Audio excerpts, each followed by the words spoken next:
This podcast is brought to you by Anchor. If you don't know by now, Anchor is the easiest way to record your podcast and get it out to your listeners.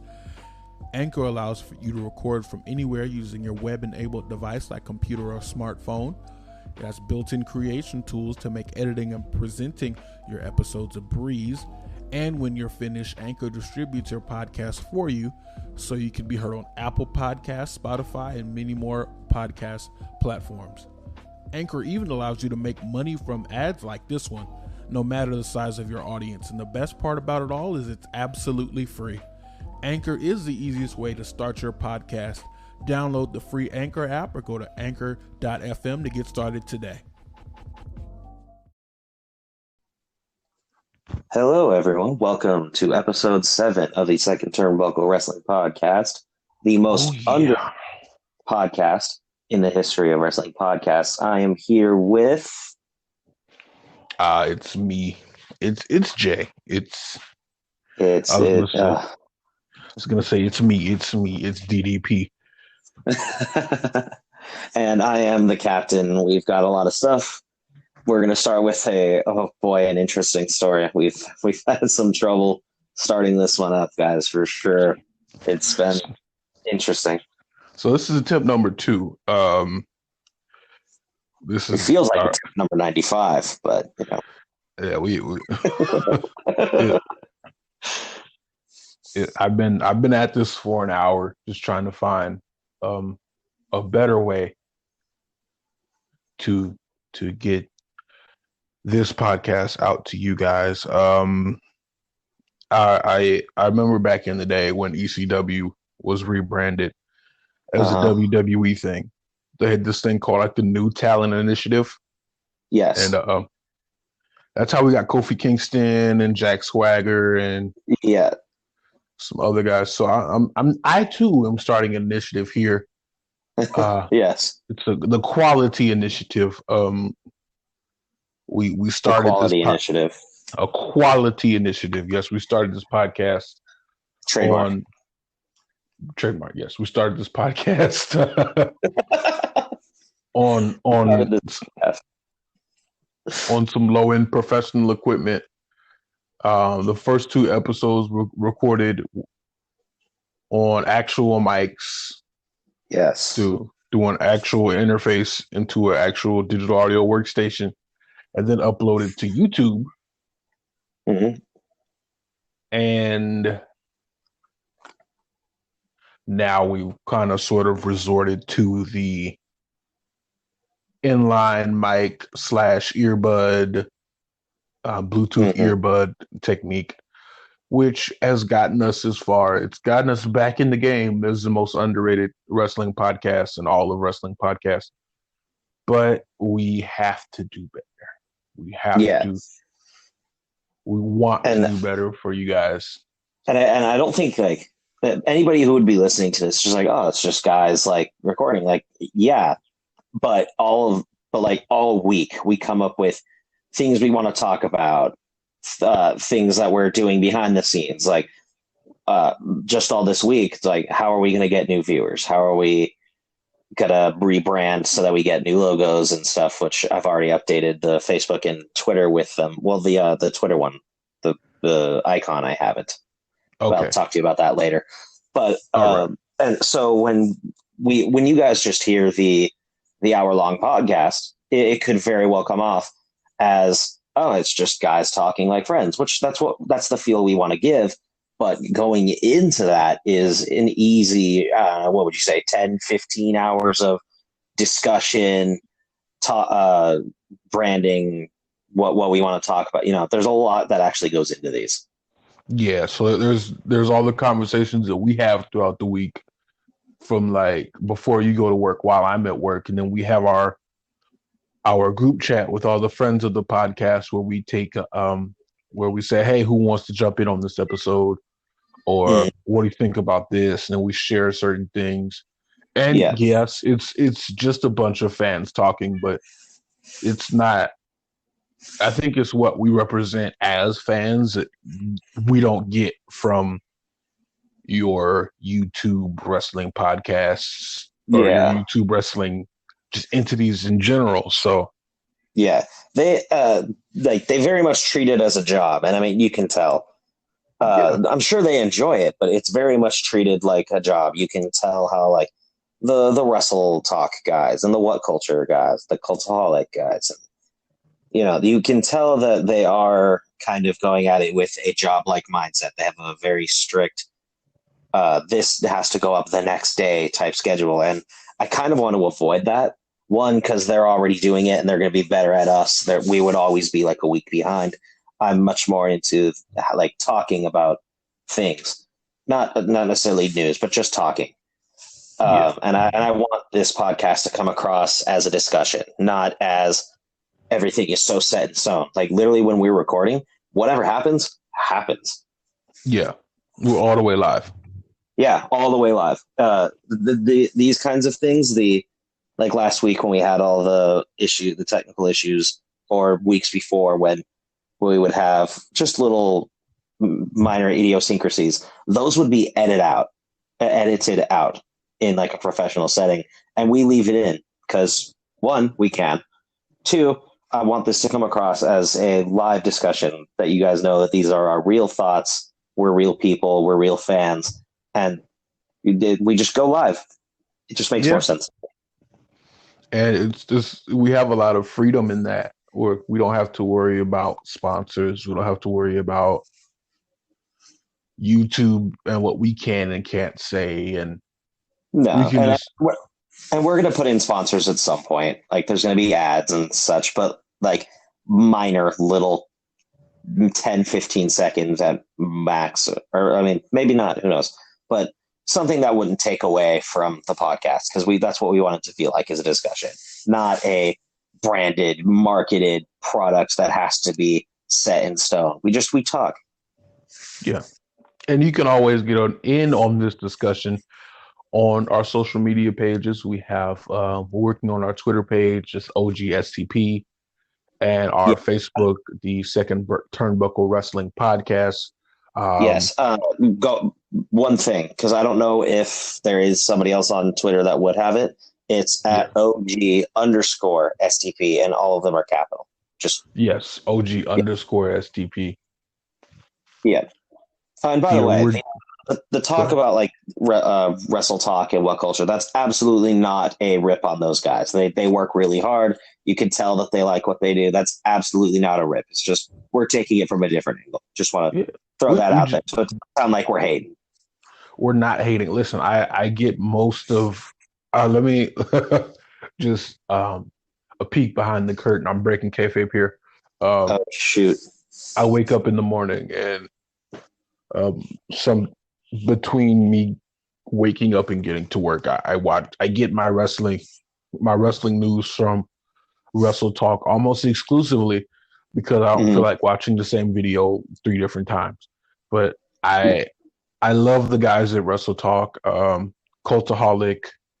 I'm so glad Adam Blompier is back. Yeah, he's doing. I don't know where he is now. He's on Parts Unknown. Parts Unknown. That's it. Yeah, the second Wrestle Talk channel. Right. So I love Adam Blompier. I'm going to do my best Adam Blompier impression very soon. Yeah. In fact, let's get into the itinerary for today. Yeah, but I just want everyone to know that we're trying to do better, and we're trying to be different. Yeah, that was really the point of this first few minutes. I know we were a little upset at last week's episode, the echoes.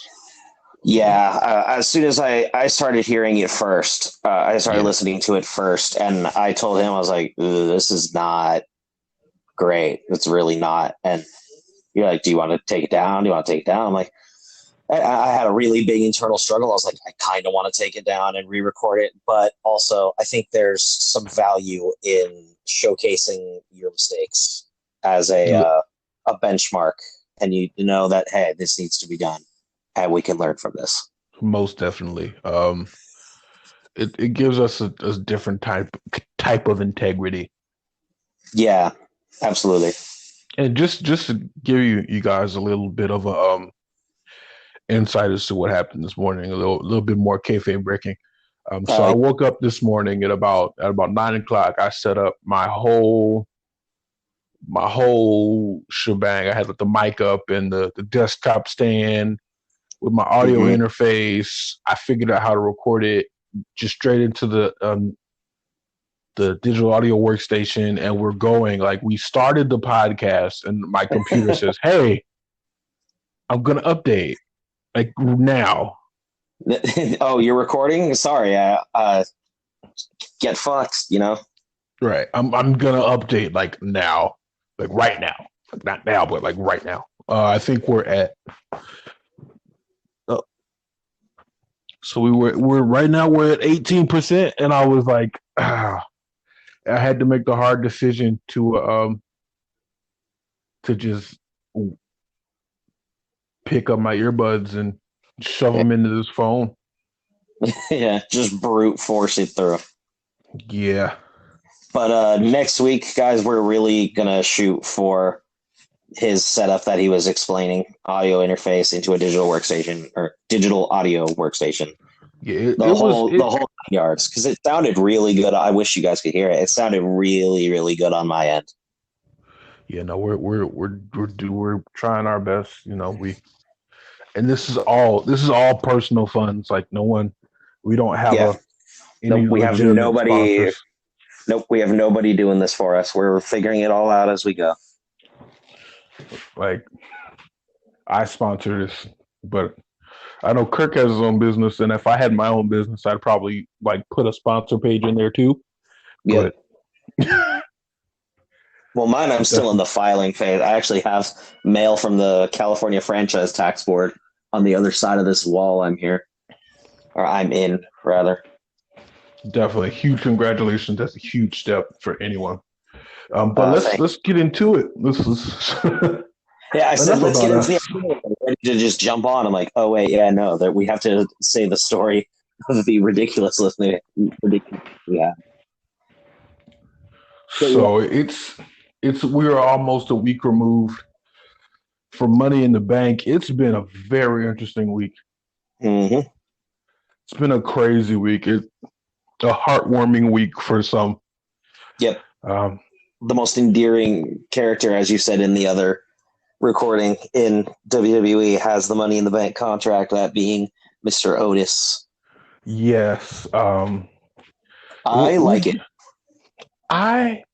We're gonna get into that a little bit later. We'll get into that. Some quick news.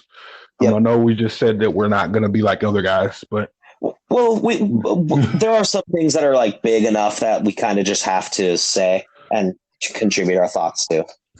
So Sami Zayn was stripped of the Intercontinental Championship this week after WWE. Because Vince is a petty.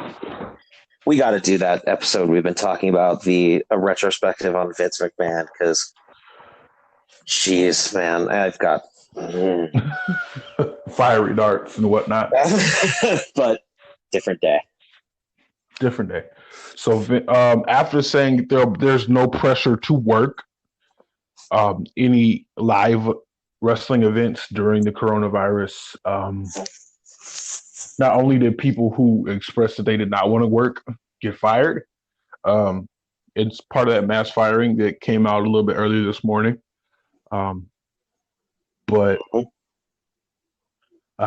it seems like Roman Reigns has been blacklisted off WWE TV because he refuses to work.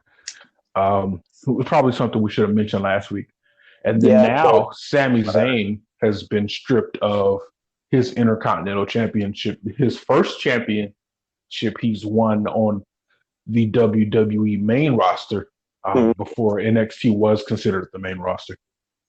Yep. But I don't know if you know this or not, but I saw an article. I don't know if I shared it or not. I don't think I did. But I saw an article just browsing through my own personal Twitter that they are not using Roman Reigns' name backstage anymore. Like, he's not even allowed to be mentioned.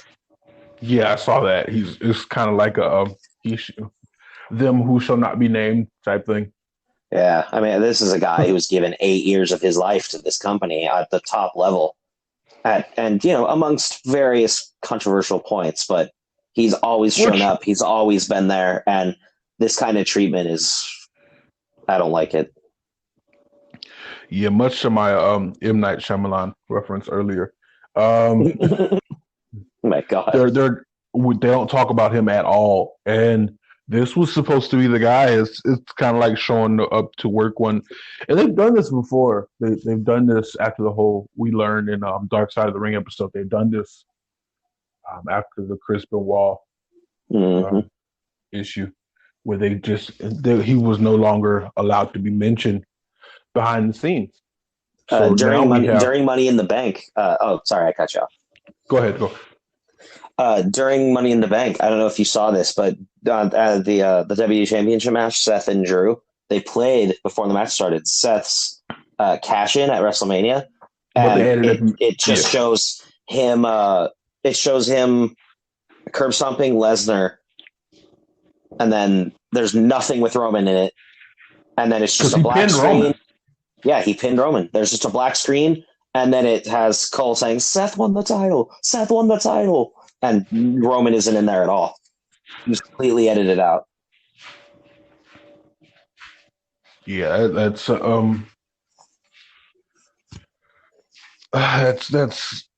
I mean, you can't be mad at the guy. No, he just came out of chemotherapy and just put cancer back in remission, which, I mean, while it's in remission doesn't mean it's gone necessarily. It just means shoved down active. As far as can. Yeah. Right. Suppressed by his immune system. So It's like, if you think about it, his immune system is working as hard as he possibly can to try to keep the cancer down. Exactly. It's maybe not necessarily paying as much attention to other pathogens or other bacteria or other viruses. And I said this to you personally. I feel like this is how you make a star, Mm-hmm. This is you don't not acknowledge what's going on. Say, hey, Roman can't be here because of his immune system. He also has newborn twins. Yeah. You want to talk about all this be a star, be a dad type stuff. How do you sit here and bury someone who's doing the best he can to make sure his wife and young children don't get a possibly deadly virus? Hello, kitty. Do you have a cat on your end, or do I have it? Oh, I have a cat on my end. You have a cat on your end. I do have a cat on my end. Where are you, kitty? Where are you, PETA? Hijacking the podcast. Yeah, I know. Pain in the ass. That's why her name is PETA. It literally is an acronym for pain in the ass. Oh. All right. Oh, wow. Wow. A quick thing on, like, let's not pretend, like, let's be candid. WWE hasn't exactly been, like, amazing towards its sponsor. It's been very hypocritical. Like, what's their big cancer? Susan G. Komen. It came out that they pay that most of their donations don't even actually go to cancer patients or cancer centers. They actually go to their organizational structure. We have all the bullying campaigns and stuff, but they allowed somebody like JBL to stay on the commentary team years after it came out that he was bullying Mauro Ranallo onto NXT. Like, they've had a very hypocritical relationship with their sponsors. So I'm annoyed, but I'm unsurprised that they're doing Roman this way. Yeah, and then Sammy, it's hypocritical that they hold their mid-card belts at a higher standard than their top titles. Top titles, because Brock Lesnar can miss TV for months. To, like, the whole pay-per-views. He can skip whole pay-per-views where they have to figure, which title are we defending at this pay-per-view? How about your main one? Yeah, no. So it doesn't make sense that they would strip Sammy, who, he's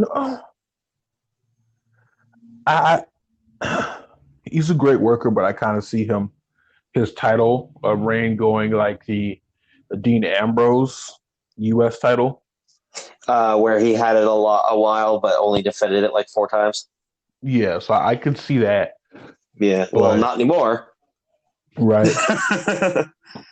Yeah, so they're having a title tournament on SmackDown. I guess they're doing the whole wild card thing, so they'll have Raw people too, because AJ Styles is in it. Notable omission is Cesaro, which pisses me off. Shinsuke's in it, but Cesaro's Corbin's in it, and Elias is in it. So, well, the Corbin I can get because he just challenged for Money in the Bank. It kind of makes sense. Why is Elias there? Other than, I mean, I like Elias. Why is he there? I would rather have Cesaro in it personally instead of Styles. I think you can do other things with Styles. I would love to have for him to enter a match with McIntyre or feud with Aleister Black, but it looks like Aleister Black's going to be feuding with what's his name, Seth's bitch. Buddy Murphy. Which again, I have no problems with that. Their matches are amazing. Oh, they're great. They're incredible. But I think that's all the news for this week that isn't going to be covered in the Money in the Bank Fallout. Yep. I'm so glad we just started the segment. I was about to ask you, do we cover what we don't care about from Money in the Bank? I mean, if we don't really care about it, I don't know. So we did have some interesting things. We'll cover it all. We'll do it all. We won't spend a lot of time on what we don't. What was just, I mean, they did their best, and I feel like in doing their best, some things just I didn't necessarily care for. Yeah, like the Bailey and Tamina thing. We all knew Bailey was winning. I didn't care. Yeah, but okay, so yeah, that happened. We all called it. Bailey retained. Our Brian the Lion did not. He said Tamina. So he got I think shafted this event. I think he got one right. I think he was trying to be like the no offense to Brian, he was trying to be like the opposition to the norm. Yeah. To the norm of everyone calling the eventual winner, but I understand. Yeah, and I definitely appreciate. He batted a 125. I batted a 500. I went 4-4. I appreciate Brian the Lion's input a whole lot, but this is uncharted territory in wrestling. Like I said again, this is pandemic entertainment at this point. Pand entertainment, yeah. Pand entertainment. So doesn't work very well. I did like. I think Lashley stepped into MVP's place for his match. Yes, he did. Lashley got a squash match. Yes, over R-Truth, which is fine. Yeah, that'd be a great. I'd like to see MVP manage Lashley. Yeah, that'd be cool. Kind of pick up where Leo Rush left off, because Lashley's not a good talker on his own. I'm tired of this Lashley Lana thing. It doesn't work now that Rusev is fired. It doesn't work. It didn't work when he wasn't. It didn't work when he was there. Excuse me. It was somewhat entertaining. Kind of. Somewhat entertaining. The restraining order thing and Rusev coming in and killing Lashley every now and then was funny. Yeah, but I mean, it didn't pay off the way we thought it would. But hey, what do you do? Yeah, what do you do? It's Vince's. It's Vince's kingdom. Yeah, the SmackDown Tag Title match was fine. Yeah, and it was solid. The Forgotten New Day retained, right? To do, yeah, New Day retained. I got this one wrong. I think I did too. No, I think you called New Day retained. I think everybody but me called New Day retain. If I'm not mistaken. I don't know. The viewers can go back and check. I know I got 4-4 because I live tweeted during the pay-per-view. You did? I did. Quick plug at the OG_STP. OG STP are capitalized. Just saying. Yeah. I mean, plug it as many times as you want. I wasn't very interested in this pay-per-view. I think that Backlash should have came first. I agree, especially if we want to draw some interest around SummerSlam season. Yeah, so I think Backlash should have definitely came first. I think Backlash might be the next pay-per-view. It is. That doesn't make any sense to me. I know. But hey, Backlash is literally like Backlash from WrestleMania. Backlash and Roadblock, which we didn't have this year, but it was a nice pay-per-view. Sure. Are going to come up very soon. What else did we have? We had the faces, the champs retain after WrestleMania, which usually happens. Everyone who had a championship retained, who defended it on the pay-per-view. So there goes your review of the Seth Rollins and McIntyre match and the Bray Wyatt and Bray Wyatt. Bray Wyatt and Braun Strowman. Bray Wyatt and Braun Strowman. Yeah, so there's that. We were. I wasn't surprised. There was a cool little moment in the Bray Wyatt and Braun Strowman match. The black sheep mask. It was weird, but it was kind of a cool moment. Bringing up some old things. It's kind of what you have to do in a storyline thing, and it extends the feud. And it gives my favorite part of Fiend probably. So my favorite part of that match is when I think Braun shoved Bray, and he's sitting in the corner. He's like, "You are strong." That was hilarious. That was the best little bit of. I think the best thing about no fan shows is you actually get to hear what the wrestlers say, and it means something. But this also means that they probably can't call in the ring as loud as they normally would. So John Cena can't wrestle in this environment. John Cena can't call the match in this environment. No, because it would echo throughout the entire building. Yeah, I've seen that. Dude, they're so bad. There's another thing I've enjoyed. Another thing I've enjoyed. I don't know if you saw. It was a Aleister Black squash match. Mm-hmm. It's against this black guy, kind of almost Rich Swann-esque looking. Yellow trunks. I'll send you the clip. So he just walks out to the middle of the ring in the squash match, and he sits down as he usually does, Indian style. And the jobber's like, "Come on, bro, come come on." Yes, I saw this. He's like, "Al, come on," and then he's looking at, and then he looks at the referee. He's like, "Hey, what's up with your guy?" And the referee's like, "Hey, man, I don't know. It's not my opponent." Yeah, not my opponent. I did see this. That was funny. And we're back again. We are indeed back again. We've had so many technical issues. Hey, we're working through it. We are indeed. We're trying to do better for you guys. This is a part of trial and error and troubleshooting. And error and error and error and more error. And error and error and error. But it happens. It is what it is. Yeah, this is gonna be an interesting episode by far. This is gonna be the funniest episode. Yeah, this is gonna be something. Well, if you guys ever needed a reason to think that we were dedicated and genuine, this episode will be proof for sure. Right, because I feel like we could have been like, "Hey, it's late." Another peek behind the curtain. This is just like we're just exposing all the secrets here. All the secrets. So we try to record it Saturdays at 11 a.m. It is now 12:26, and we are not even halfway through. Yeah.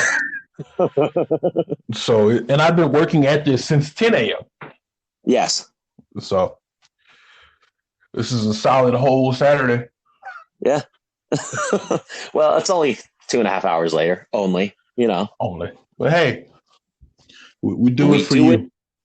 We do it for the people. It's all for you. All right. But yeah, so, I'm good with Braun and Bray. It gives a reason for the Fiend to attack Braun. Yeah. With that being said, Bray Wyatt can really get like a solid 2-month feud with anyone. Yeah. Easy.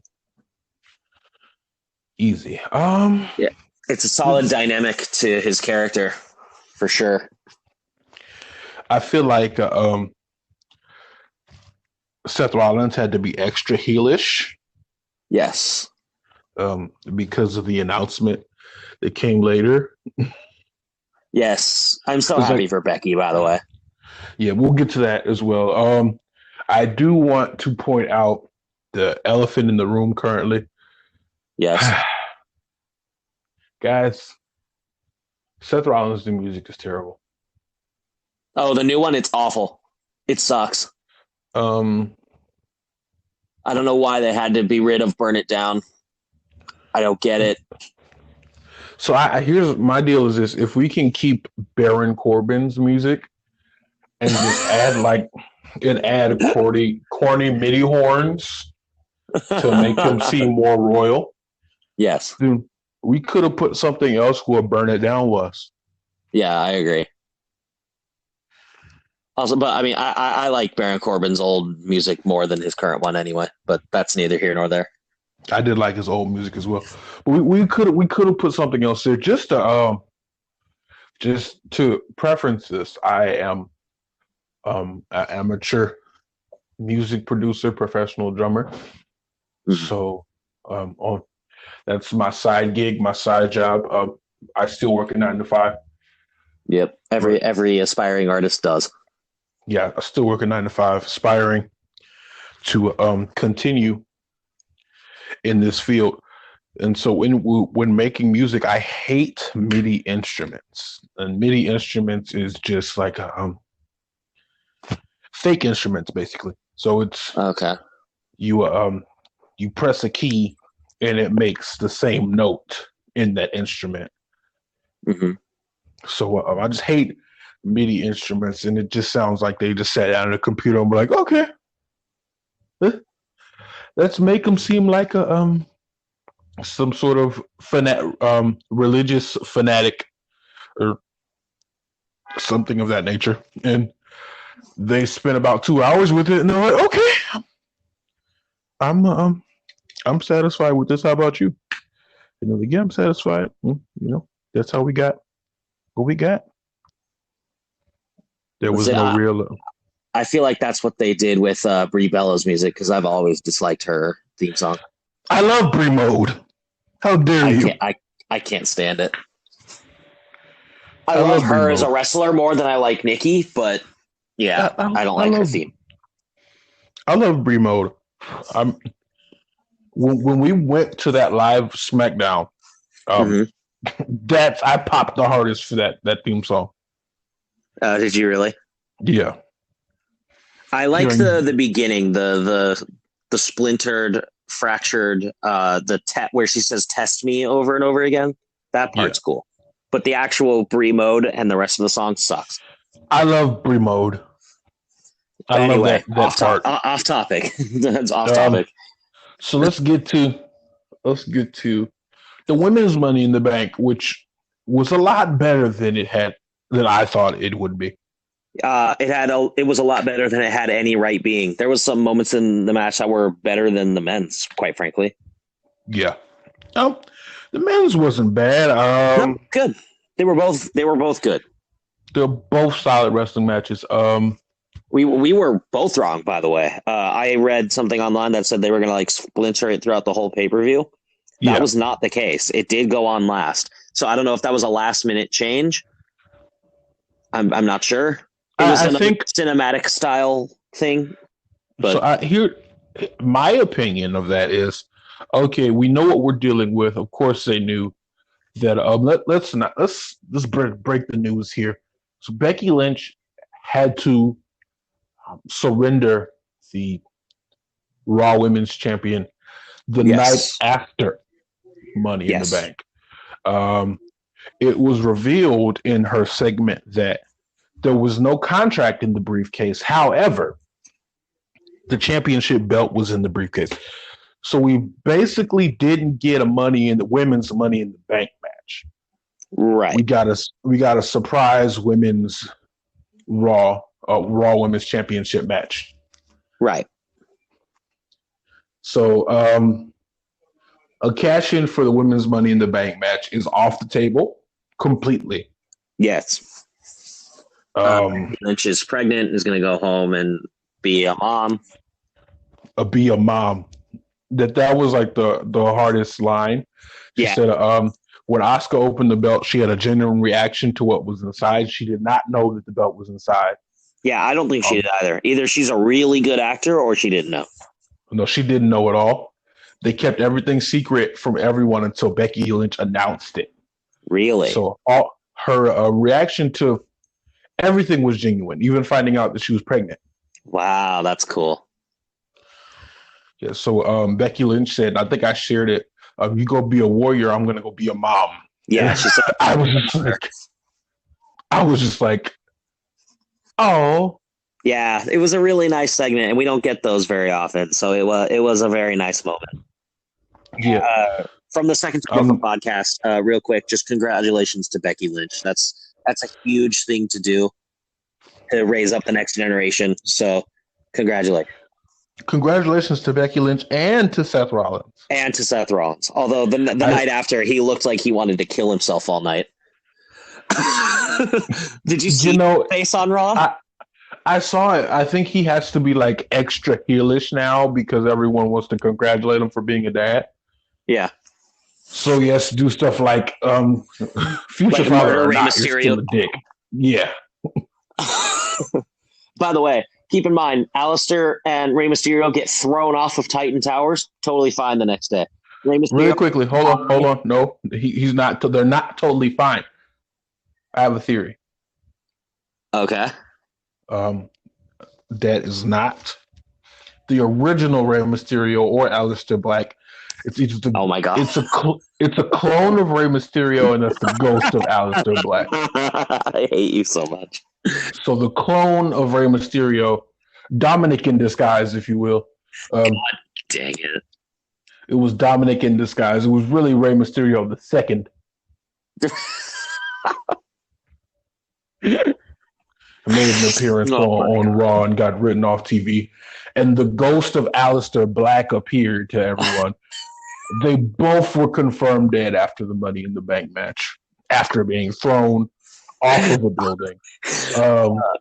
Rey Mysterio's promo was just a cover-up.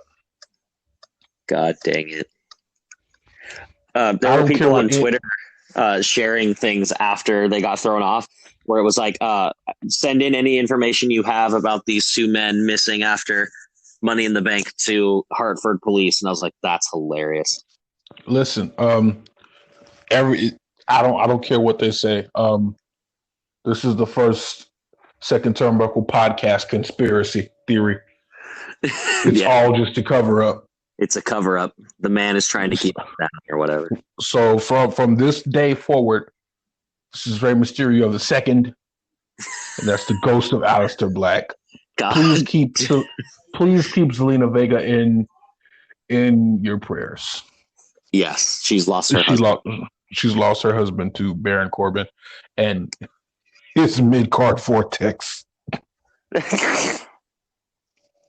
Oh my god. So yeah, this leads quite neatly to the winner of Money in the Bank. But before we get into that, I do have do want to see if I can do something a little different in this podcast. Sure.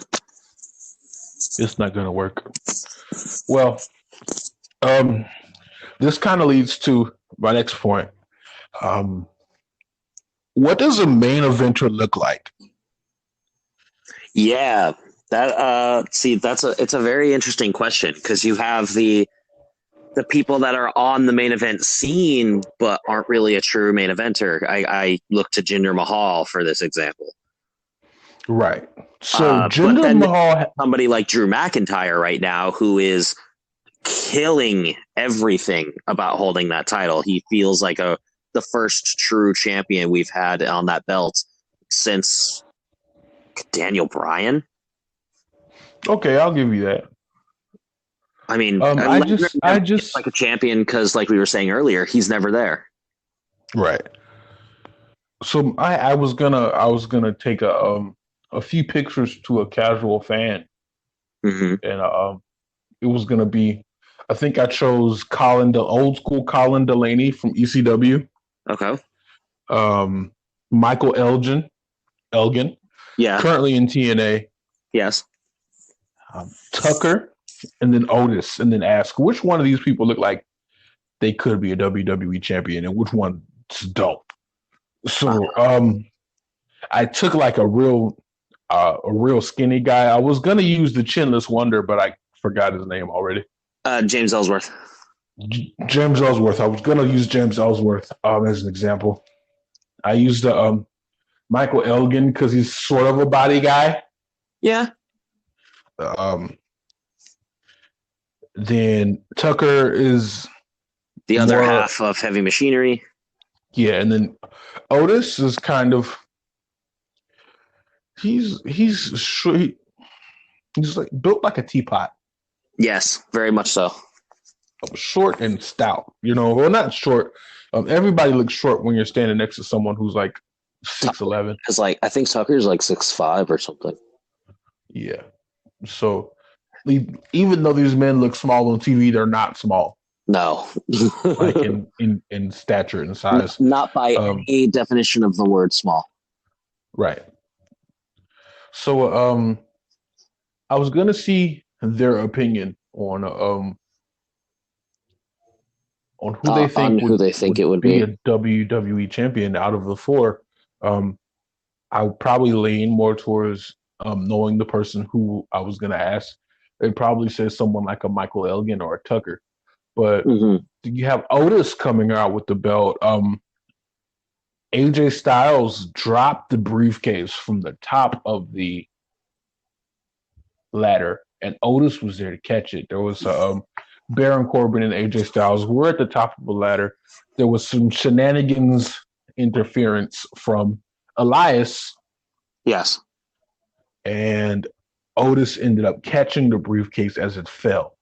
And I think I'm going to give myself a shout out for this because we did say something about it shouldn't be about who brings the briefcase down, but who makes it to the mat with the briefcase. Yeah, we said to the bottom floor, but yeah, I mean, semantics. Yeah, so the ring works too, but it would have been nice to see whoever made it to the bottom floor with the briefcase win the actual briefcase. But AJ Styles dropped the briefcase and it was caught by Otis. Yes. So, here's the thing. I've never seen this happen before. It did happen in the first women's Money in the Bank match, but it was James Ellsworth who dropped it down to Carmella, so it's not the same thing. Which is true. That goes back to the women's Money in the Bank. We're not going to have a cash in.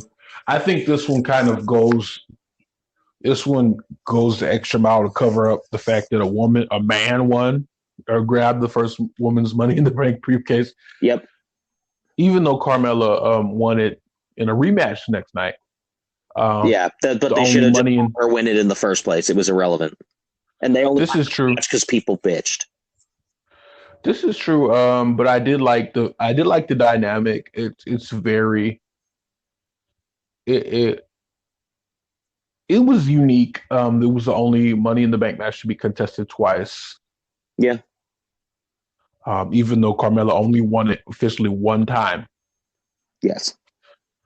This still makes CM Punk the only super wrestler to actually win the Money in the Bank match twice, even though Edge cashed in twice. Well, he won his from Mr. Kennedy, right? Mr. Kennedy. Yeah. So he's the only person to cash in twice. Mm-hmm. But CM Punk has is won the only it twice. person to win the match and then cash in successfully twice. Yes. Cool little notch of history there. Yeah, cool. So Otis has the Money in the Bank briefcase. we saw some interesting reaction between Otis and Braun Strowman last night on SmackDown, and I'm loving it. I Yes, love well, it. and we should say last night being our last night SmackDown, not your guys' last night. You'll be listening on Right. Sunday or whenever, and it will not have been last night. Just Right. So this is the SmackDown on the May 15th. yes. And this is why I do the show with the co-host. Yes. But I'm going to do my best to make this. I'm going to future book Otis. It was quite a monumental task. We were in the group chat, and a friend of the podcast, Denzel, asking me how I'd book Otis. Yes. And that's really how we're talking. I think it was a Monday or Tuesday. Yeah. And asked And me you're how like, I'd book Otis. ooh, podcast. Yeah, I mean, hey, It's a good time. I love when content kind of falls into my lap like this. So I'm going to do my best. I'm going to give you guys my best Adam Blampied rendition. I'm going to see if I can make this mean something. See if I can make this worth something, because this is the first time in quite a while that we can make a star with the briefcase. Yes. We further made a star out of Edge with the briefcase. Yes, but he was already on his way up. We made a dastardly heel from Edge with the briefcase.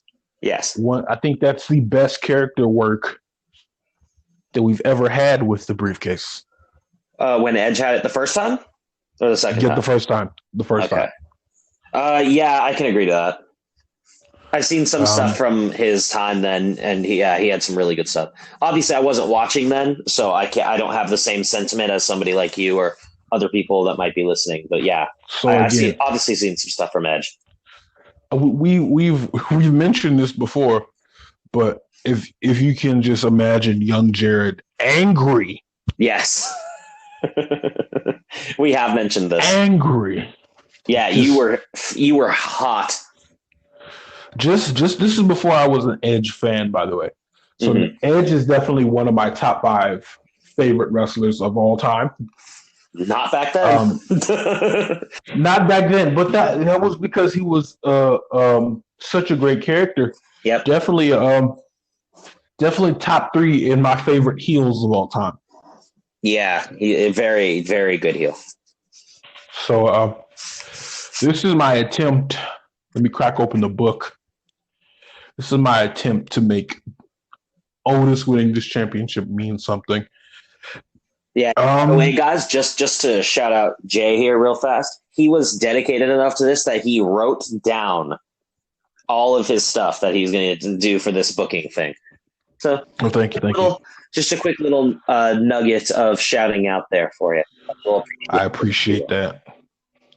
Don't shout me out until I get done. You might hate it. I liked it in the group chat, so okay. So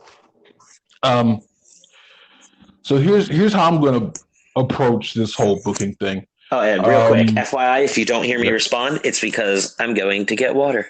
But go ahead. All right. Of course, some major players in this are going to be Mandy Rose and Tucker Knight. We're going to take this to WrestleMania next year. WrestleMania is going to be our payoff here. And just quickly, we're not trying to turn Otis into the next major babyface in the company. We're not trying to turn him into the face of the company. This is just a story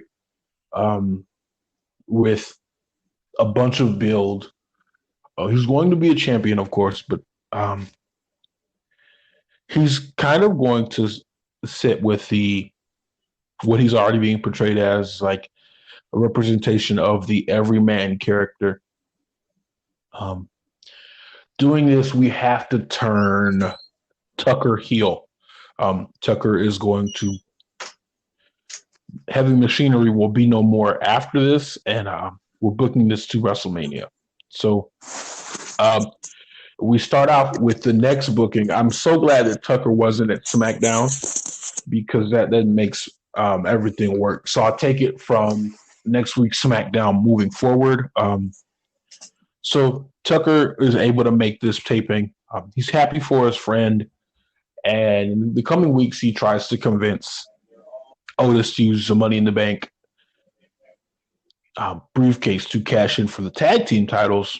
And then Otis kind of considers it as he would coming from his tag team partner. But Mandy Rose is going to be the person to ultimately talk him out of the idea of using the briefcase to challenge for the tag team belts, saying something like, you guys don't need to win the championships this way. You don't need to sneak up on someone by surprise to win the tag team belts. You guys are a great tag team. You just have to put the work in. Eventually, I'll give it like a month or so. Let's say Backlash, maybe SummerSlam. Heavy Machinery goes to win the tag team titles without the use of the briefcase. They go ahead and pin the New Day in a face versus face match. If you want to take the New Day heel here, you can, but I don't think we need another heel tag team on SmackDown right now. They take the tag team titles off the New Day, and let's go with SummerSlam. I like SummerSlam. And then their tag team ring starts out dominant. And this is when you start to introduce some subtle heel tendencies to Tucker. He starts to grab handfuls of tights.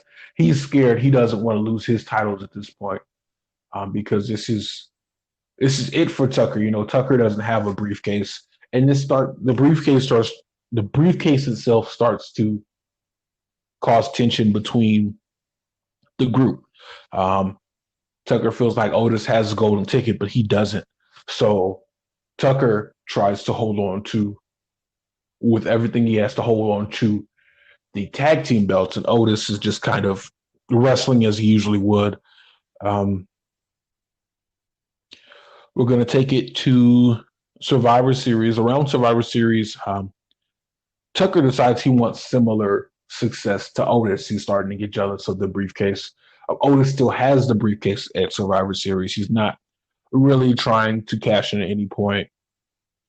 He's mainly focusing on his work with Heavy Machinery. You could have Mandy Rose trying to convince him, hey, you need to cash in. You can cash in any time. Think about your career, because Tucker is starting to think about his. I'm reading here. So the heel tactics increase by Tucker, and this is when Otis really starts to notice he doesn't want to win the same way Tucker wants to win. He doesn't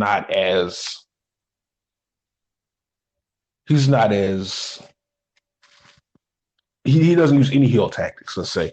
And this is about this time is when he picks things up and the fans start to notice. And he starts getting booed, especially when they're having face versus face tag team matches with the New Day, Lucha House Party, whomever else. And the fans are starting to notice that Tucker is cheating to win. And Tucker wins a lot of these matches with cheating, with heel tactics.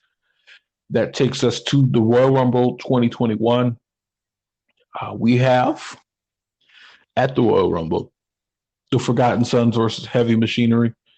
And this is at the Royal Rumble. Sometime before the Royal Rumble, Tucker qualifies for the Royal Rumble.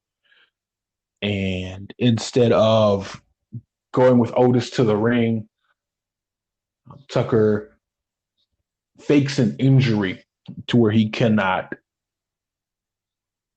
defend the championships at the beginning of the show. So it's just Otis versus the Forgotten Sons. It's 3-on-1 basically, because Jackson Riker is at ringside. And not only do all right, we're at the Rumble, guys. Yes. the Rumble. We had another technical difficulty, but we're still here. Still taken.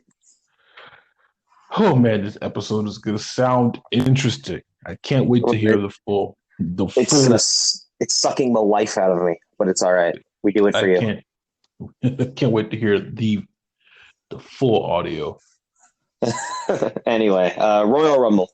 With the Royal Rumble, so Otis gets kayfabe injured by the Forgotten Sons. It is out for 6 to 8 weeks. Because you don't have to have the briefcase on every episode, he can take this time out and still be unaffected majorly. So Tucker enters. Moving on to Tucker, he is obviously not injured. He just wanted to sort of heal his way out of the match so he can be rested and ready to go for the Royal Rumble. We all know what's going on. Otis doesn't quite know. He still thinks his friend is injured. They take him off to a local medical facility because WWE doesn't like to use the word hospital. So Tucker enters the Rumble at around 5. And at this point, he has massive heat with the audience, as anyone would if you basically let your friend take a loss for you. He enters at 5, and he goes the distance. He stays in the match until the final 2 with heel tactics. He can hang out outside the ring, maybe a little hiding under the ring. He goes the distance, comes up short, tries to dump someone like Andrade or Aleister Black over the ropes, but eventually gets thrown out a second to last. And the final shot of the Royal Rumble is either Andrade or Aleister Black pointing up at the WrestleMania sign and Tucker having a meltdown on the outside of the ring. Also at the Royal Rumble, this is a little point I have to sneak in there. This is where the Fiend wins back the Blue Universal title from Bray Wyatt. Let's use Bray Wyatt. The Fiend, not Bray Wyatt, but the Fiend. So we take a Bray Wyatt's title up to Royal Rumble next year. Then after that, the week after WrestleMania, not WrestleMania, the Royal Rumble, Tucker comes out, ends Heavy Machinery. He puts all the blame on Otis for losing the titles, and he also claims that the only reason the tag team was successful, and the only reason that Tucker won the briefcase is because AJ Styles dropped it. And he couldn't win that match on his own. It's important that no one mentions the fact that the briefcase was dropped on WWE TV until this time. I know that's a hard ask, but for this to work, I feel like this should not be mentioned. And this is when they really start building up Tucker Knight. He's not going to be Tucker or Tucky anymore. They bring back his last name. He gets some squash match until Otis returns. And Mandy kind of takes the role of the classic wrestling manager at this point. Mm-hmm. So Mandy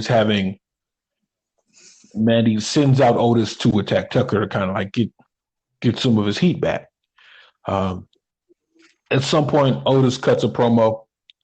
It's how, the basic, I viewed you as a brother, and I got injured because of his selfishness, but I overlooked the selfishness because we were a team. And this is when Otis himself acknowledges that, hey, I didn't win this belt. I didn't win this briefcase. I caught it. But I'm going to do my best, to win this title. And he might not win, but at this point, he decides he's going to defend his briefcase against anyone who challenges for it. And he's also makes his intentions of cashing in the actual briefcase for a title opportunity at WrestleMania. At this point, Wyatt doesn't take Otis very seriously, as like a lot of us at this point, I believe, don't. So Otis, he tries to do the best he can. He takes matches against former champions, so you can have him have a decent match against Jinder Mahal, maybe. For the first one, you can have him have a match against Braun Strowman, Roman Reigns. He doesn't necessarily have to win these matches either. He just has to put on a decent show. You can have Tucker come in and cost him a couple matches. Then we have we have Baron Corbin, challenge for the briefcase because he was one of the last two people to have his hand on it. Right, makes sense. Before the briefcase falls. And then we take this all the way up to Roadblock or whatever pay-per-view happens before WrestleMania this year. AJ Styles challenges for the briefcase because he's the one that dropped it. He goads him into this match, and they have a decent match, a pay-per-view quality match. It's the main event of the evening. You have several shots of Bray Wyatt watching the match. You see Otis just about have Styles beat, but then he gets attacked by Tucker from behind, which causes AJ Styles to have the DQ loss. DQ loss, and Otis retains the briefcase. After that, Otis is still pissed. And at this point, I wrote this down. Let me see. So at this point, Wyatt is kind of taking him more seriously. He knows that if Otis does challenge him at WrestleMania, it might be more than just a walk in the park at the grandest stage of them all. So he tries it one more time to convince him. And might I add, just another piece of storytelling I have in here. The whole time Bray Wyatt isn't taking Otis seriously, his puppets, like let's say Rambling Rabbit or the pig one. I don't know their names by heart. I know Rambling Rabbit, and I know let's go with the pig. Yeah, Rambling Rabbit and the pig, the porky one. They're trying to convince Bray Wyatt to take Otis seriously. So like, hey, you might want to take this guy seriously. He's actually doing something. You can have him. You can have Bray Wyatt watch the matches with the puppets. Yes, and it gives us some funny things on Raw or SmackDown, rather. So then, it kind of changes his tone as the build up to WrestleMania. It's like, hey, you can take this match, but do you really want to make an enemy out of the Fiend? That I can't save you from him if you take this match. Right. And so then let's say let's give it a week before WrestleMania, Otis decides to officially make the match and put Tucker in the match. And he tells Bray Wyatt, now I don't have to beat you. I just have to beat him. And Otis beats the shit out of Tucker. It's like a pull-apart brawl. And Bray Wyatt's just over like, yowie, wowie. He should actually say that too. Yes. And so that builds your match at WrestleMania. So it's a three-way. I would have Otis retain pinning Tucker with Bray Wyatt having a meltdown outside. And then that sets up The Fiend versus Otis somewhere down the line. It doesn't have to be a Backlash. It can be at Money in the Bank. It can be at SummerSlam, but it doesn't have to be at Backlash. I find I that would say Money in the Bank because then you have a nice little interesting story where Otis is like, it started here. If I'm going to prove that I'm a real champion, I have to defeat this character where it started for me. yeah. So I let's stick Backlash in there before Money in the Bank, and we have a number one contenders match at Backlash Yeah. between The Fiend and Tucker, because Tucker is really the reason why Otis lost the belt or Bray lost the belt. It wasn't Otis, but now Bray is mad. Bray is in Fiend mode, and we can see how that match at Money in the Bank plays out. Right. So that's what I have. Again, we do everything live. If Adam Blampier would have did it, he would have took cuts where he stumbled. Yeah. But I'm keeping all this in. This is how I talk. Sometimes I get tongue tied. Yeah, man. I mean, it happens. Yeah, I think I did all right. Yeah, I think you did very well. I read my own writing, which is starting to get a task. It's starting to be a task these days. I might need to use these nice benefits I have at this job that I work and get some actual some better glasses that aren't from like 5 years ago. Yeah, but you should do that.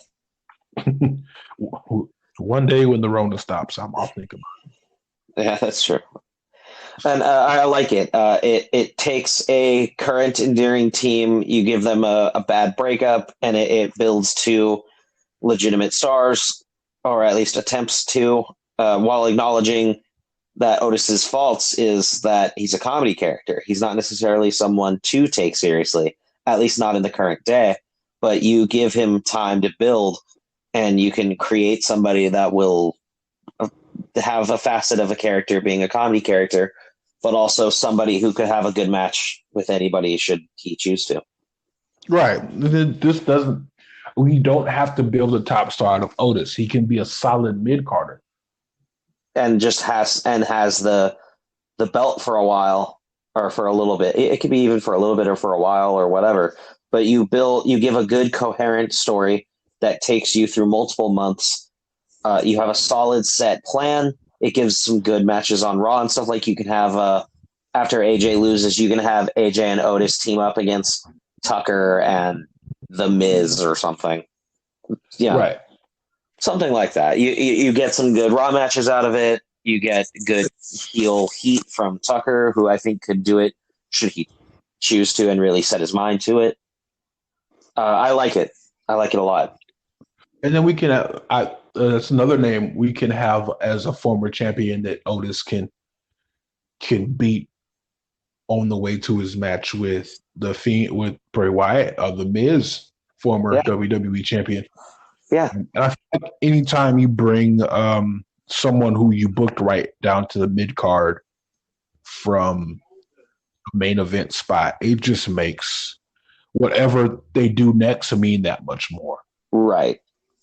Like AJ Styles and his U.S. title run. Right. It just made the U.S. title mean so much more. Right. Same with Cena. Miz with the IC title. Yeah. Kevin Owens coming from the NXT belt to the U.S. title. Yeah, exactly. So I think that, especially if we're not mentioning Roman on SmackDown for a while, that could get us some decent storytelling. You take the most endearing character that WWE's made over the past few years and you do something with them. Yeah. And it also breaks the cycle that WWE has had recently with the men's winners, and that they only have it for a month at most.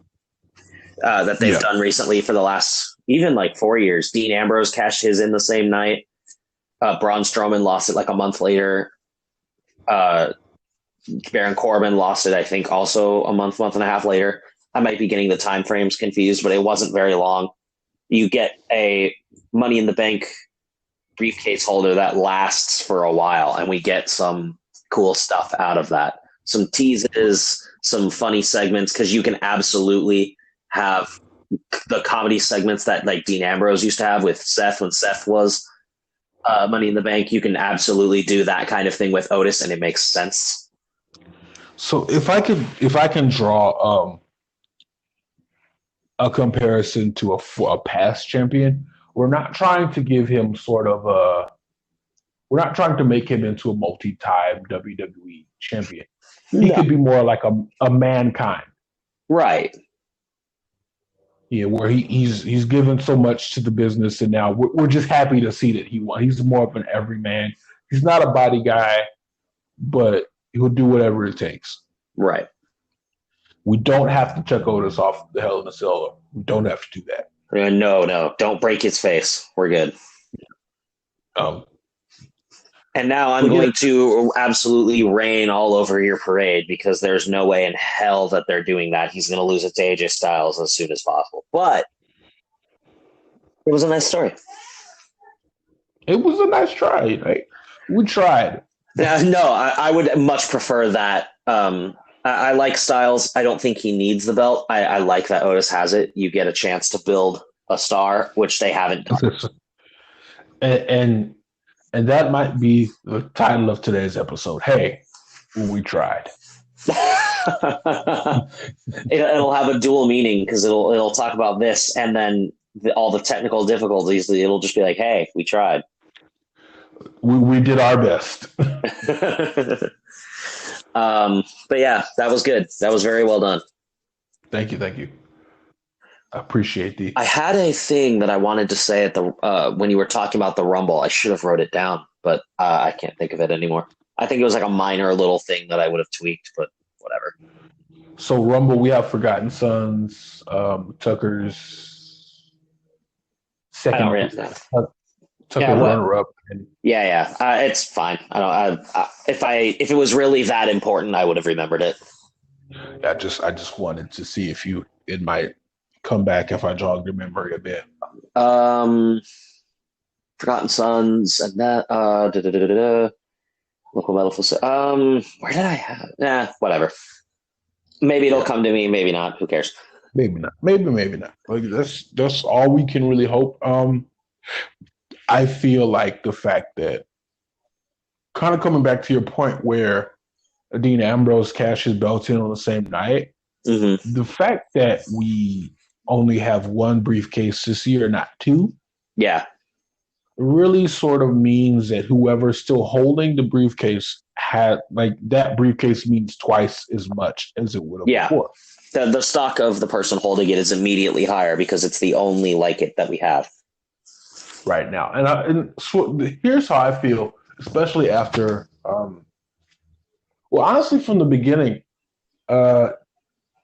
from the first one we had, seeing Edge cash in on John Cena, the way I see it, the briefcase is really WWE's get out of jail free card.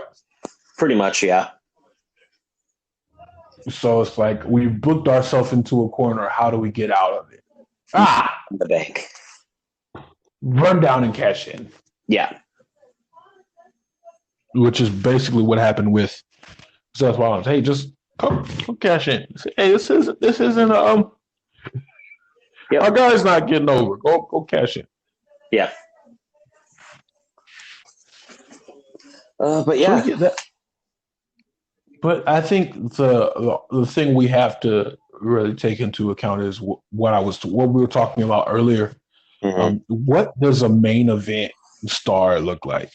Right, because obviously with this Otis thing, we are not trying to make a main event star. That is not the goal. The goal is to take the current character we have, refine it, and book it all the way to Mania. And then beyond, you can do whatever. But right. Like with I use Drew McIntyre right now because I think he's the best example we have of a pure champion, a main event caliber guy.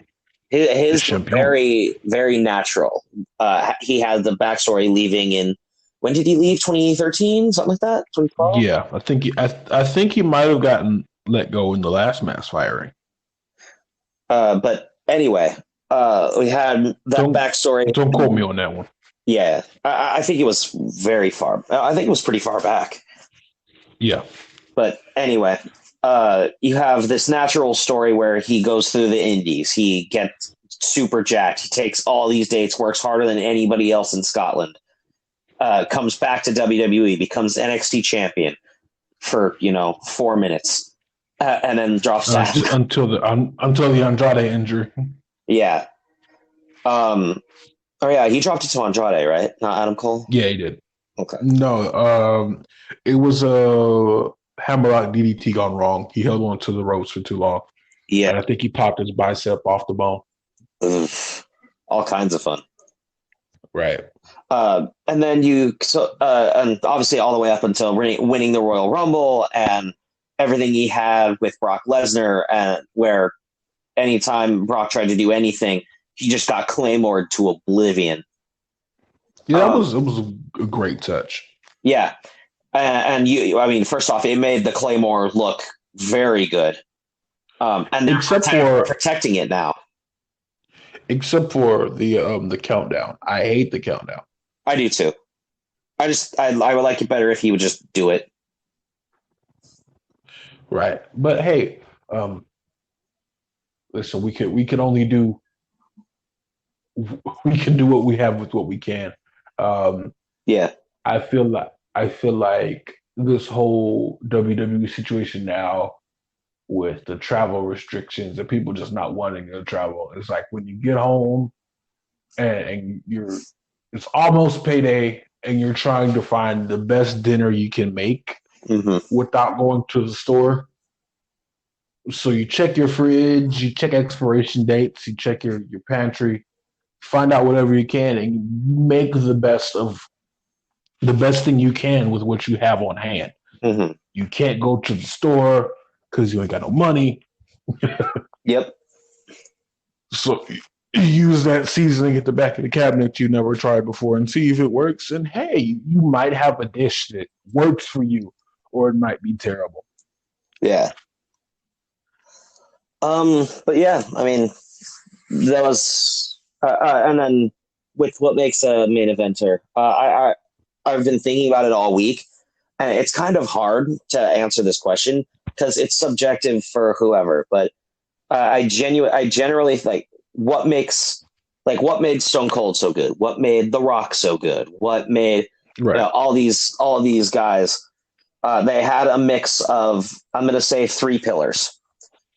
They had the charisma, and that includes that includes the talking, that includes the branding, that includes the whatever. It has They had the professionalism. They showed up to work every day. They did as much as they could for the product. They listened to the writers and Vince and took matters into their own hands. And then I had the third one in my head as I was saying that, and now I can't remember it. So charisma, professionalism. And then the moveset. You have to have, I think one of the reasons Jinder's thing was so bad is the Colossus is a legitimately terrible finishing move. I know all the Ted DiBiase fans are going to be mad at me, but it's terrible. It's awful. It should never be a finishing move. It's stop using. It's a protected hug. That's exactly what it is. It's a protected it's hug. Like when for a while Eric Rowan was using this full Nelson slam, I think is what it's called, where full Nelson, he'd lift you up and he'd throw you down to the ground. It's a nice looking move, not as a finisher. The Colossus is just that with extra steps. I feel like that whole thing could have been done better. Yeah. The whole run itself could have been. People were kind of suspect of Jinder from the first place because there was the whole TV deal with India. India, number one. Yeah. People were kind of aware of that. They were like, okay, this guy is just champion to sell in India, and that's the only reason why. So people never really took to it. And I hear a lot of people like, well, he got booed because he was a good heel. It's like, no, he got booed because we were tired of it. We knew what it was, and nobody wanted it. I think it was. It got booed because it was it was so heavily manufactured. Yeah. It was backstage politics come to the screen, and we knew it. And that's the thing where in the kingdom of McMahon I'm going to refer to it as now the kingdom of McMahon. Mm-hmm. No one the fans aren't as smart as they should be, as smart as they are, but we're not that dumb. Yeah, exactly. We're not in the age of information. We're not ignorant. In the age of information, you have to treat your fans as if they know, because the super casual fans will be happy with whatever, but the mid to hardcore fans are going to know what you're doing. Most people tuned out of the Jinder Mahal experiment for that reason. I watched it. It also had just as a. Oh, sorry. Go ahead. It had a heavily manufactured match feel as well. I mean, the match started. It got some stuff. Jinder would take all the moves. He'd come back. They'd get the Singh brothers. The Singhs would interfere. There was a big finish attempt. It'd be reversed into the Colossus and match end. I mean, you could take it piece by piece, and we knew what was coming. Randy Orton didn't help the feel either. No, he did not. He almost killed one of them. Yeah, that was the highlight of the whole thing for me. Yeah. But another thing about Jinder Mahal is Jinder Mahal has the look, and that's the point I was trying to make with the 4 pictures earlier. And showing casual fan 4 pictures of wrestlers. Right. If you just look at these 4 people, which one do you think could be WWE champion one day? And it's been an issue WWE has had for years. They all look the same. They all have to have a certain look. Yep. So that's when your CM Punk and your Daniel Bryan came along, and it's like, whoa, this is different. Yep. And Vince McMahon kind of bucked that for a while, but you had great matches with that. Even Seth Rollins is a smaller guy. Comparatively, yeah. I mean, to like a Stone Cold or a Rock, yeah. Yeah, he's not your typical, your 90s guy. And as wrestling changes, we can't just have like these muscle-bound guys. I think he's even smaller than Bret Hart, who was considered the fast guy then. Like Shawn and Bret, I think he's either comparative or slightly smaller. I might have that wrong, but yeah, I could see that. I could definitely see that. I'd compare him more to a Bret Hart. Yeah, a Shawn Michaels. Well, I'd say Shawn because the super kick and the heel stuff, and Yeah, but wasn't Bret Hart was a great heel too? I'm not sure. Remember, I saw very little of Bret's stuff. Obviously, everybody knows the SummerSlam match and the match at Mania 13 and him leaving the Montreal Screwjob. But most of Bret's stuff I've not seen. So neither have I, because I was young. I was a child then, young enough not to remember things. Right. But I do believe he was like heel in America. Mm-hmm. But he was like face everywhere else. Yeah. So I think that was his deal. Like he's heel in America because he's Canadian. Right. But in places where America is not number one. Yeah. He was fine. He's like, there was like boo. But yeah, I mean, the main event guy, it's kind of a hard thing just to set it down to those 3. But if you're going to start as a main eventer, a true main event, like Dean Ambrose had it, Roman Reigns had it, Seth Rollins had it, Daniel Bryan had it for a while. Right. Those 3 pillars: the professionalism, the moveset, and how am I forgetting the 3rd one constantly? Charisma. There you go. And when I say charisma, that's why we have. When I say charisma, I'm kind of taking character work, talking. I'm kind of bubbling that all in. Yeah, so I had this conversation, I think with my wife a while ago. You have to have all three. Yeah. You can have a great move set, but be a terrible character, and you're not going to get over it. Neville. For a while, he had no character. He became the king of the cruiserweights, which was brilliant, and he was right. He was like Mighty Mouse for a moment. Yeah, absolutely. And like there was no character there. He just kind of came out with the cape and he has an impressive moveset, but that didn't get him anywhere. Yeah. Sami Zayn. And so you can be a great character, but have a terrible moveset. And the guys like you in the back, but nobody wants to work with you because you're dangerous. Kind of like Ryback. Yeah, I was gonna say Ryback was my first thought. Yeah. Jack Swagger had kind of that, although he's weird. Jack Swagger had everything. He wasn't really that good a talker, though. But he had a manager, and there's ways to get around. There's ways to get around not having any sort of character. Right. Oh, you know what? In yourself. Goldberg. Goldberg's an example of this. Phenomenal character, came in, speared everybody to death. But if he had a match longer than 40 seconds, it showed his flaws. Right. It's a great example. And he kind of ended Bret Hart's career just a little bit. A little bit, yeah.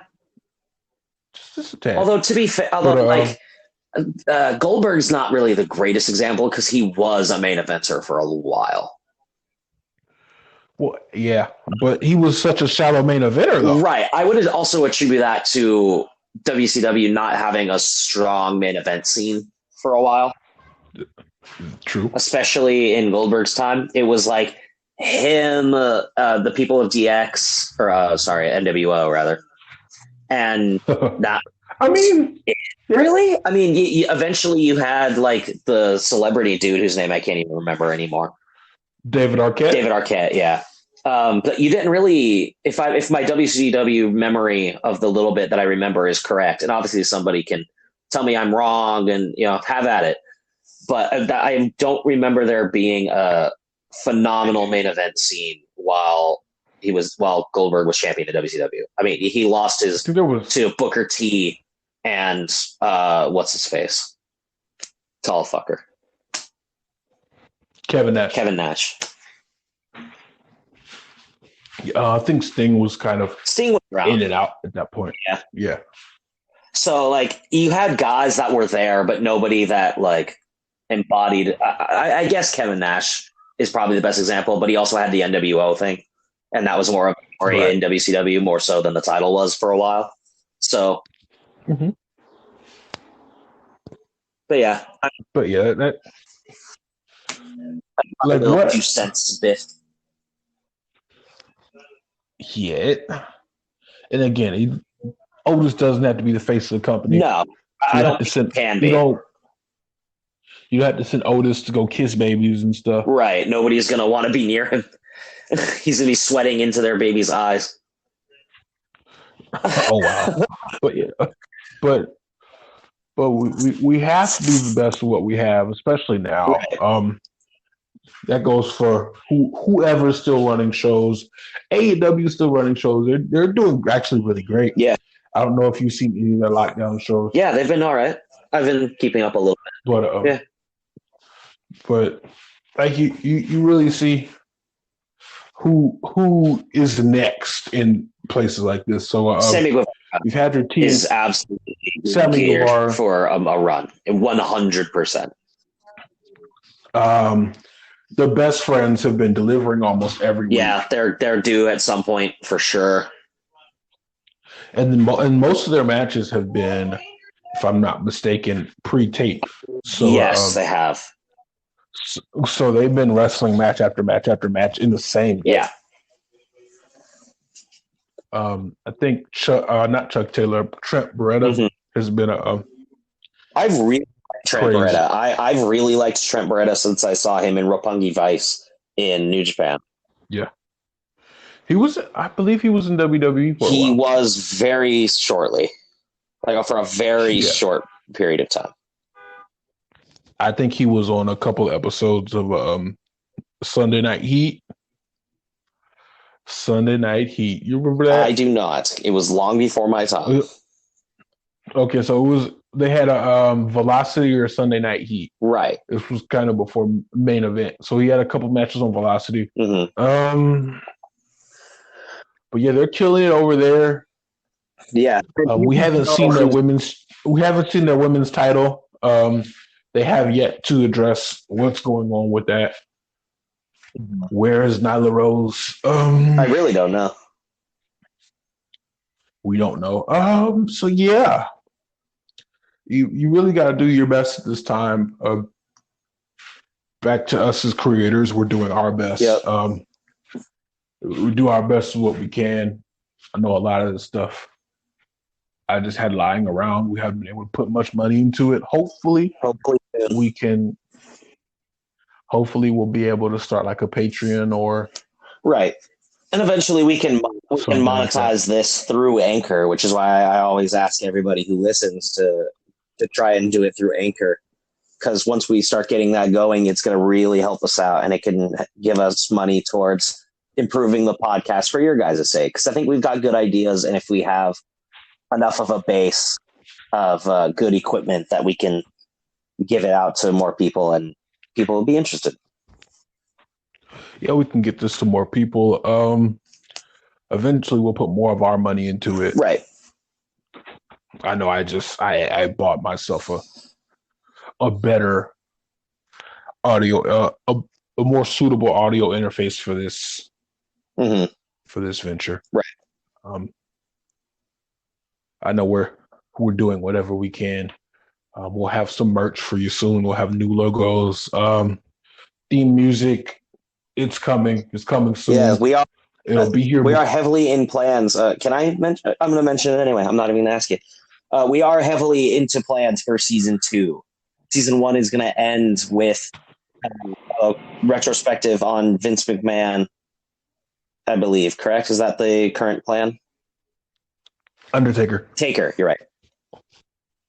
And then we'll start season 2 with our retrospective of Vince McMahon. We'll eventually get to the worst of 2010. Well, that'll probably be next week because we've put it off long enough.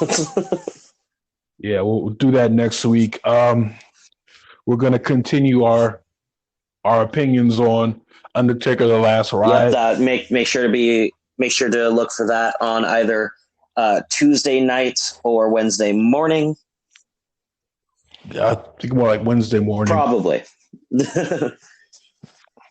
I've already seen some stuff from WWE. They put out, I think it was WWE on Sport or whatever the hell, one of their Twitter things. They shared a screenshot from it where it was Roman talking to Taker, and he was talking about their match at Mania 33. And the line was, I want you to know I've been thinking about that match and I don't like it. I just want you to know that it bothers me.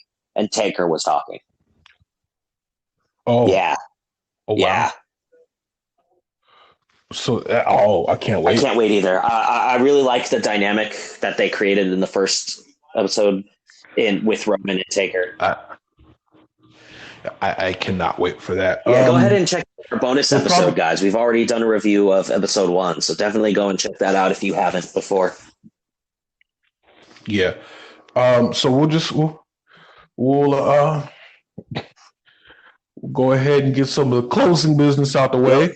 Real quick, I don't know if I did this already. Shout out to New Jersey. I don't know who's listening in New Jersey. Yeah, whoever's listening in New Jersey, man. Thanks. But thank you guys so much. I just started really getting deep into the analytics of the channel. We're trying to get this to as many people as possible. Yeah, think about how wild that is. There's somebody in New Jersey that I don't know if I know or not. I don't think I do. Listening to the podcast.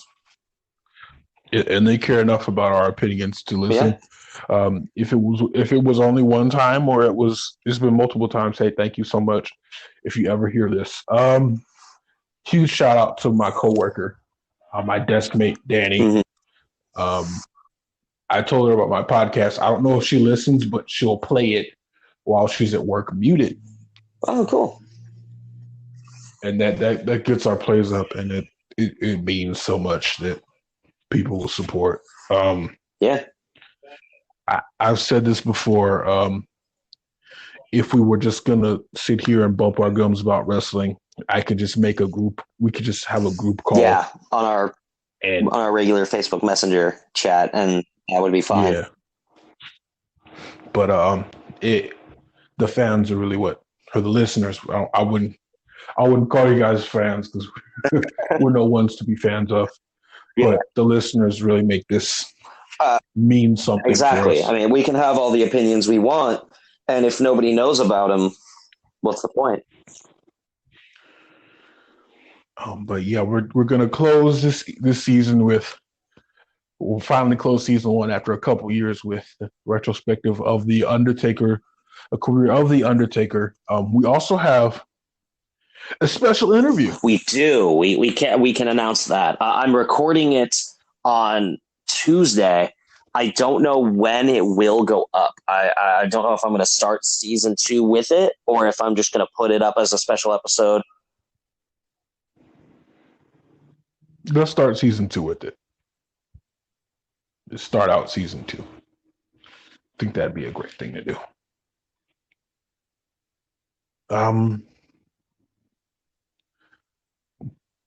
Yeah, let's go ahead and start out season 2 with that.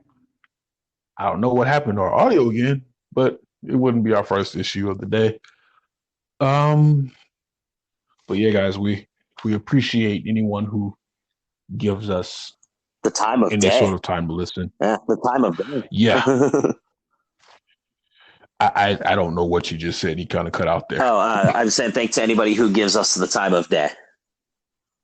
Oh, yes, the time of day. We do all of this for, especially that guy in the background. That guy. That guy.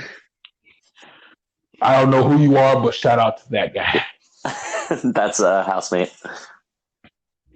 Shout out to you, housemate. But yeah, I think we hit everything we wanted to. We talked about everything. Shout out to everyone who wasn't on this episode. Yeah. We just kind of felt it. I think they would have. We go ahead. Honestly, I think they would have tuned out of this a long time ago after the first problem. Yeah, you know, if you guys are wondering, hey, why didn't they ask who's available for Saturday? This is probably why. Really, just us trying to figure out this whole thing called life. This game of life. This game of life. So let's end it with the best thing you saw in wrestling this week. Yes, we forgot this last week, and I realized it after we ended. Too late. But last week is a crap show anyway. So. Hey! You can't. It's the integrity. It's the integrity. Guys, that's true. Integrity. The best thing in wrestling, I already kind of mentioned it, is the Becky Lynch thing. It was really nice. We really don't get things like that very often, and we do have to remind ourselves that these wrestlers are people, and they have their stuff going. Yes. And this is a really big moment for them. So my favorite thing that I saw in wrestling is Becky Lynch announcing her pregnancy. It's really cool to me. All right. Best thing I saw in wrestling this week. I kind of mentioned it earlier. Mm-hmm. It was the crowdless shows. I saw this one edit on YouTube, and I'll totally link the video to our YouTube channel. It had me in absolute tears last night. It's wrestling with sound effects. Oh no. Okay. And so they had that one segment with Aleister Black and the local jobber. Mm-hmm. And when he black masked him, his soul left his body and he let out a little poop. And you can see the gas leave from his trunks. That's funny. And then the clip before that, I think that this doesn't get enough credit, but it was Montez Ford taking the stunner, and he was the only person to actually be stunned from the stunner. So he took the stunner and he literally he freezes in place and he falls backwards. That's hilarious. So I'm going to share the video, but he's the only person to sell the stunner like he's being stunned. That's funny. So that was my best wrestling thing of the week. Oh wow, I'm drained. Yeah, dude, me too. I do want to say one thing that I saw that was bad. Del Rio is in the news again. Looks like sexual. Oh god. Just real quick, we absolutely do not stand for that. I don't know if he's been convicted. I know he was charged. If it's true, he should absolutely go to prison. I'm not going to speak for you, but I speak for myself, and stuff like that absolutely needs to be taken very seriously. And that's a hard thing that I have, where if you do that, you deserve at the very minimum jail time. I don't stand for that. If it's true, I'm not going to throw him under the bus yet, because it's just charged. It's not a conviction. It's not, you know. I hold a similar view of the whole situation. But what I see here is a pattern. Yeah. As much as Paige says I see a pattern here. As much as Paige says he didn't do anything. I think there was a lot more to that story than Paige gave credit for. Yeah. So it's all about track record with this guy, and he's been in the news for something similar before. Yeah. So I don't want to throw the guy under the bus, but again, we have to see, as far as everything we're following with the WWE scandal news right now, what happens of it. Again, there's nothing on Dreamwatch. Yeah, I'm going to leave a little bit of room for plausible deniability while saying if it's true, it needs to be condemned and punished. Of course. And there's nothing on Dreamwatch. Honestly, I don't think it happened. I don't think it happened the way that it looked like it happened when we first heard of the news. I think somebody messed with him, because we haven't seen any real problems. Yeah, probably not. Something about beer? Something about beer? Something about beer? From your friend in the background? Something about beer? Housemate. I have no idea. It might be an empty beer can that I had. I'm not sure. Oh, do you guys live in that kind of life over there? No, not much. Just when we can. Oh yeah. So I forget, who won the prediction game? I know I did not. I believe it was you. It could have been me. Or Denzel. I'm not sure. Who picked Otis winning? Nobody. I said I would have been very happy if he did win it, but I did not pick him. Okay. I picked AJ. I was close. I think I won. I think I won. I promise we'll do better next time. Next pay-per-view, we'll have a running count, and I'll keep track of it here, because me, Brian, and Denzel, we all watch together, and we use it as an excuse to drink. Oh wow! No invite. You're all the way out there. I don't care. Hey, we might be able to live stream our reactions for that. Hey, you know what? That's a cool topic. That's a cool thing for a future. Get us back on YouTube. But we're looking to come back to YouTube. Even if we just post these episodes over there. And I'm totally okay with people seeing my face. I don't care. Yeah. You could always put a mask on. I'm not going to wear a mask to watch wrestling. You could always pull an Excalibur. No, I'm good. Well, I think we've overstayed our welcome. This episode's going to be long. I think we've overstayed our welcome. This has been the second Turnbuckle wrestling podcast. I have to get used to saying that. Yeah, me too. We got to get caught by the Google search algorithms. Yes. Thank you guys so much.